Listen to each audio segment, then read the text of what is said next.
สบายดีพ่อแม่พี่น้องหมดทุกคนมีนำบอใส่เสแนลคือเก่าทุกคนมีบอใส่สิพามาเฮ็ดแต่ตอนหาบริทายครับคนมันหลายทุกคนอันทายยังมันบรันกระเยานี่ผลงานหาเฮ็ดตาหนึ่งเฮ็ดหินทุกคนมีแต่ดอกงามๆไปเลยนี่ดอกจูงามเดียวทุกคนหลายนี่มันเท่าเลยงามทุกคนมีลุ่มแต่ดอกจูบมันลายลุ่มลองเป็นไข่เดียวบ้านเฮาทุกคนตาหนึ่งนี่เป็นตาที่สองทุกคนเต็มตาหนึ่งนี่ตาที่สองตัวนี้จะเป็นตัวน้อยเลยก่อนนี่ของบอสไซนี่ของเมียตาใหญ่นานๆคือเก้าทุกคนมันสีออกลักษณะเป็นแบบนี้ทุกคนไปตามเงือบหินเงือบยังนี่มันสีออกเป็นแบบนี้นี่มันสีออกก็เป็นสีนี่ดอกจูมันดอกน้อยเดี๋ยวบ่ได้เอา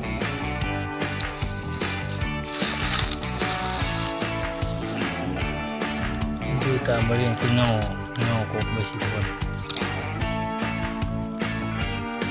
อยู่บริเวณเงากบเชื่อ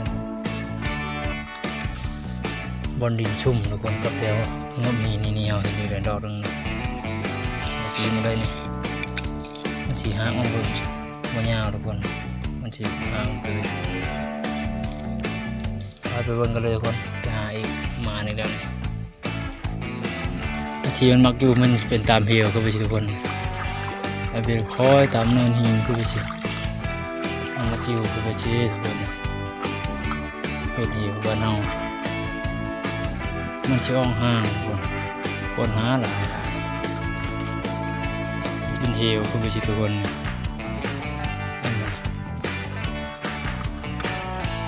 นี่ให้กระเชนกันทุกคนมันจะเท่าแล้วตัวนี้ตัวนี้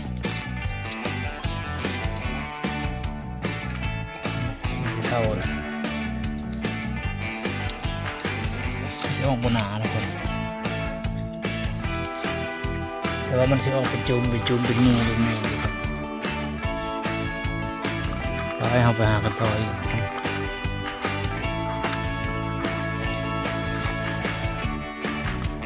นี่เห็นแล้วเห็นอีกแล้วรถจูงนี่แล้วนี่เอาจูงนะมันแซ่บทุกคนบ้านเราอาหารธรรมชาติ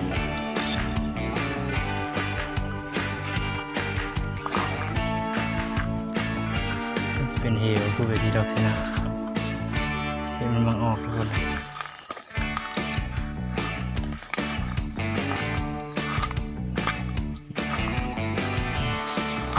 คนนี่เ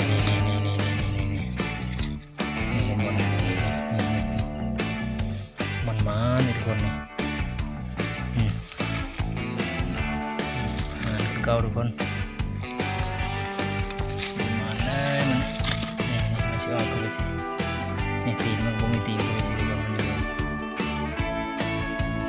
นี่ว้ายจวดทุกคนคือเก่า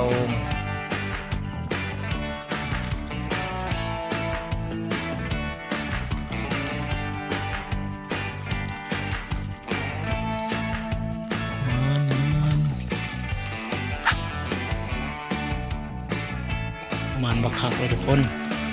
นี่อาเช่นนี้เลยนี่ดูจูบมันทุกคน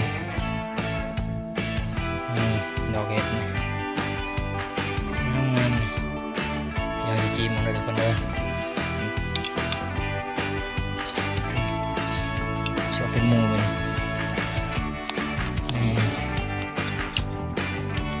นี่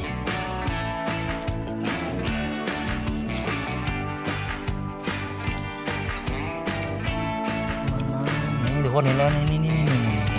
เราใส่สบายเลยนี่มันอยู่กันนี่บริชุ่มๆนะมันอยู่ในดอกใหญ่หัวงามเลย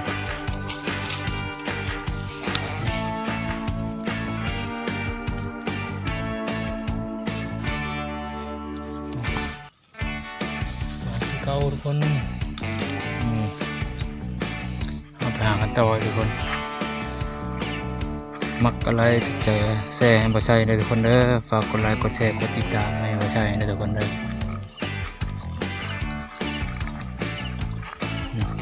มันจะเป็นห้วยเป็นเหวน้ำไหลลงมาตามธรรมชาติมาแล้วมาเลยทุกคนเป็นสองตาแล้วทุกคนสิได้เมื่อแล้วน้ำลังไหลรินเป็นห้วยเป็นเหวทุกคนฝนตกน้ำมันสิไหลทุกคนฝนตกแห้งกันเลยมาหาลัดป่าแถวนี้ทุกคนป่าขึ้นไล่เลยเรียบเมื่อนะทุกคนใช้ขอจบคลิปโอเคตอนนี้สบายดี